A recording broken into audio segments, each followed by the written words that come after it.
জানেন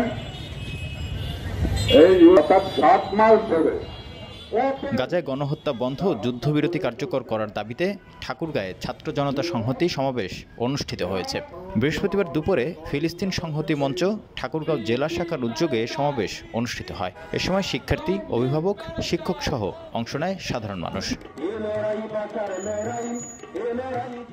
সমাবেশে বক্তারা গাজা ভূখণ্ডে ফিলিস্তিনিদের গণহত্যা, সকল প্রকার নির্যাতন নিপীড়ন বন্ধ এবং যুদ্ধবিরতি কার্যকর করার জোর দাবি জানান।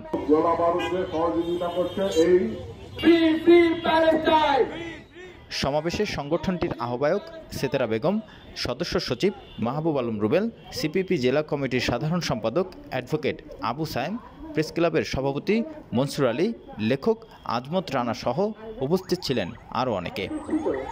আমি সত্যি দুঃখিত, কারণ তোমার কাছ থেকে তোমার শৈশবের মধুর দিনগুলো কেড়ে নেওয়া হয়েছিল।